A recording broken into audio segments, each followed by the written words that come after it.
పండంటి బిడ్డకి జన్మనిచ్చిన దీపకు పుట్టిన బిడ్డను తీసుకుని వెళ్ళి శివన్నారాయణ చేతిలో పెట్టి నీ మునిమనవరాలు అని చెప్పి అసలు నిజం చెప్పేసిన దశరథ. ఇది ఎలా జరగబోతుంది అని తెలుసుకోవాలి అనుకుంటే మన ఛానల్ అయితే సబ్స్క్రైబ్ చేసుకోండి.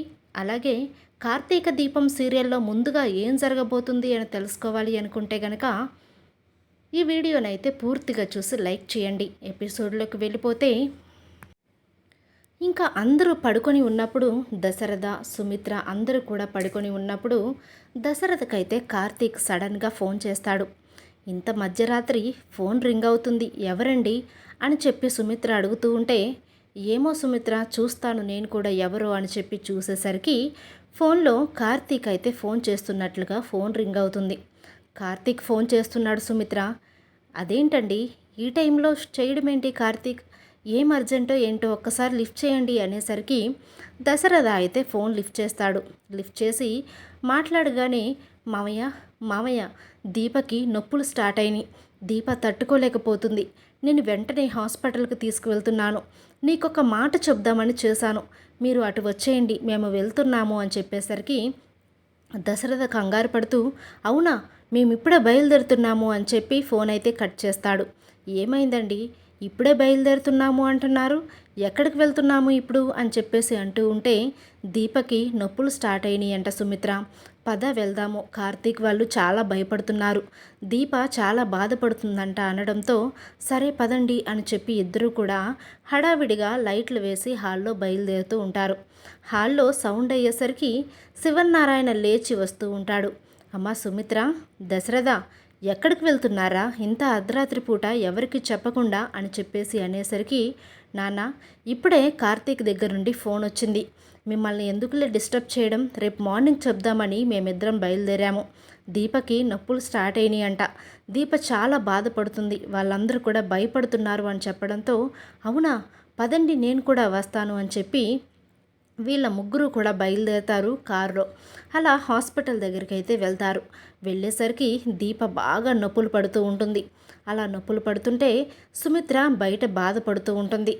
సుమిత్ర అంటూ ఉంటుంది దశరథతో, ఏంటండి నాకు అర్థం కావటం లేదు, లోపల దీప నొప్పులు పడుతుంటే నా పేగులు మెలిపెట్టినట్టుగా అనిపిస్తుందండి, నాకు బాధగా అనిపిస్తుంది, ఎందుకో నాకు అర్థం కావటం లేదు అని చెప్పి సుమిత్ర అంటూ ఉంటే, ఎందుకు అంటావేంటి సుమిత్ర, దీప నీ కన్న కూతురు, నీ కన్న కూతురు అక్కడ నొప్పులు పడుతూ బాధపడుతూ ఉంటే నీకు ఎలా మనశ్శాంతిగా ఉంటుందో చెప్పు, ఈ నిజం నీకు నిజం చెప్పే రోజు తొందరలోనే రాబోతుంది అని చెప్పి దశరథ అయితే తన మనసులో అనుకుంటూ ఉంటాడు.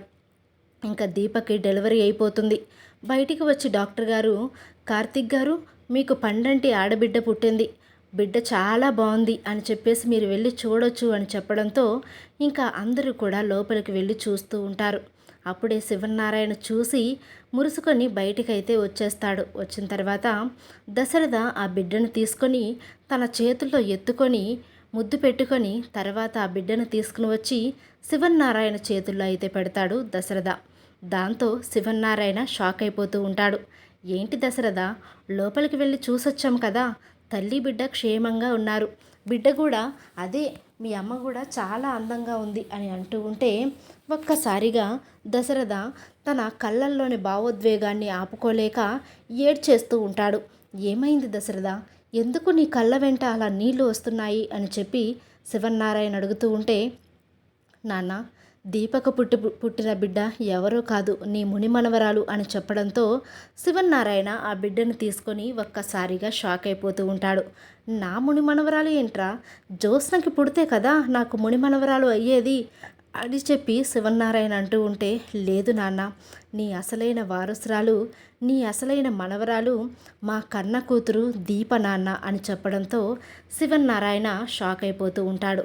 దశరథ ఏం మాట్లాడుతున్నావో నీకు అసలు అర్థమవుతుందా అని చెప్పి అంటూ ఉంటే, నాన్న నేను చెప్పేది నిజం, ఈ బిడ్డ నీ మునిమనవరాలు నాన్న, నువ్వు ఎత్తుకో నాన్న, మన ఇంట్లో 4వ తరం నాన్న అని చెప్పేసరికి శివనారాయణకి కుండ బద్దలు కొట్టేసినట్టు మొత్తం నిజమంతా చెప్పేయడంతో శివనారాయణ ఎమోషనల్ అయిపోతూ, నా మనవరాలు ప్రెగ్నెన్సీ అయ్యి బిడ్డని కందా, నా మనవరాలు పుట్టిన కూతురా, మునిమనవరాలా అని చెప్పి ఎమోషనల్ అయిపోతూ కళ్ళ వెంట నీళ్లు పెట్టుకొని ఆ బిడ్డను ఎత్తుకొని ముద్దాడుతూ ఉంటాడు శివనారాయణ. ఈ విధంగా దీపకు పుట్టిన బిడ్డను తీసుకుని వచ్చి శివనారాయణ చేతిలో పెట్టి, దీపే నీ అసలైన వారసురాలు అని చెప్పి శివనారాయణకి నిజం చెప్పేస్తాడు దశరథ. వీడియో నచ్చినట్లయితే తప్పకుండా లైక్ చేయండి.